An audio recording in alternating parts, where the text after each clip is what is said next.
Assalamualaikum warahmatullahi wabarakatuh. Alhamdulillah berjumpa kembali dengan Bu Alfa pada mata pelajaran PAI dan Budi Pekerti kelas 10. Oke, kali ini kita akan melanjutkan materi yang lalu, yaitu berkaitan dengan wakaf bagian dari KD 3.9 menganalisis hikmah ibadah haji, zakat dan wakaf bagi individu dan masyarakat. Untuk pengertian wakaf menurut bahasa artinya menahan, mencegah dan menghentikan. Wakaf menurut istilah artinya menahan harta milik pribadi yang diserahkan kepada pihak lain untuk kepentingan umum dengan tujuan untuk mendapatkan ridha Allah Subhanahu wa taala. Dalil tentang wakaf itu diambil dari Quran surat Ali Imran ayat 92. A'udzubillahi minasyaitonirrajim. Lan tanalul birra hatta tunfiqu mimma tuhibbuna wa ma tunfiqu min syai'in fa innallaha bihi alim. Yang artinya kamu sekali-kali tidak sampai kepada kebajikan yang sempurna sebelum kamu menafkahkan sebagian harta yang kamu cintai, dan apa saja yang kamu nafkahkan maka sesungguhnya Allah mengetahuinya. Next, untuk dalil yang kedua diambil dari hadis riwayat Muslim, ya. A'udzubillahi minasyaitonirrajim. Idza mata ibnu Adam in qata'a amalu illa min salas shadaqatin jariyah aw ilmin yuntafa'u bih aw waladin sholihin yad'u lah, yang artinya apabila seorang anak Adam meninggal dunia maka putuslah amalnya kecuali 3 perkara, yaitu sedekah jariyah, ilmu yang bermanfaat, dan anak soleh yang mendoakan kepadanya. Lanjut, untuk rukun wakaf terdiri dari ada wakif, mauquf, mauquf alaih, dan sighah. Wakif itu adalah orang yang berwakaf, mauquf adalah harta yang diwakafkan, mauquf alaih itu adalah pihak yang menerima wakaf atau disebut dengan nadir. Yang terakhir ada sighah, ikrar serah terima wakaf. Selanjutnya untuk syarat wakaf, yaitu diantaranya ada syarat wakif meliputi harta milik penuh, bebas menentukan bentuk untuk siapa hartanya akan diwakafkan sesuai yang dikehendaki.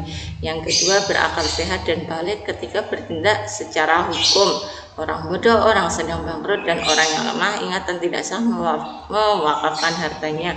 Yang kedua, ada syarat mauquf, di mana aset yang diberikan sebagai wakaf wajib mengandung nilai benda halal, berwujud nyata atau harus berdiri sendiri, tidak melekat pada harta lain yang sebelumnya dimiliki oleh wakif sebelum dipindah tangankan. Itu yang ketiga, syarat mauquf alaih. Mauquf alaih di sini adalah penerima harta wakaf baik perorangan atau badan tertentu. Penerima wakaf harus secara tegas mengikrarkan wakaf dipergunakan untuk kepentingan umum dan ibadah, dan mampu menjelaskan rencana penggunaan harta mauquf. Syarat sighah diantaranya akad yang diikrarkan baik berupa tulisan maupun lisan dari wakaf secara saat itu juga tidak terbatas waktu, tidak diikuti syarat batil, dan tidak dapat dibatalkan. Untuk hikmah wakaf yang terakhir ini adalah hikmah pelaksanaan wakaf bagi individu dan masyarakat. Di antaranya itu adalah menyadari bahwa harta di dunia bukan sesuatu yang abadi. Sebagian harta yang dimiliki itu ada hak orang lain di dalamnya. Yang kedua, ganjaran wakaf akan mengalir terus-menerus selama benda wakaf tersebut berguna. Ini yang dinamakan dengan sedekah jariyah. Yang ketiga, membangun dan memperkuat tali persaudaraan di antara umat muslim. Yang keempat, menumbuhkan jiwa sosial yang tinggi dengan membantu meringankan beban kesulitan yang sedang menimpa orang lain. Misalnya mewakafkan tanah untuk orang yang tidak mempunyai tempat tinggal. Yang kelima, harta benda yang diwakafkan untuk kepentingan umum akan mendorong kesejahteraan umat di sekitarnya.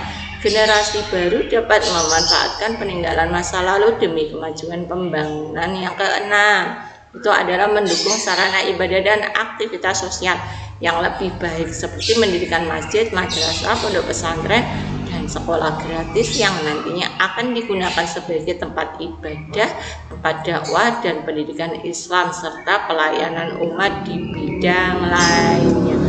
Oke, cukup pembahasannya, semoga bermanfaat. Kurang lebihnya mohon maaf. Wassalamualaikum warahmatullahi wabarakatuh.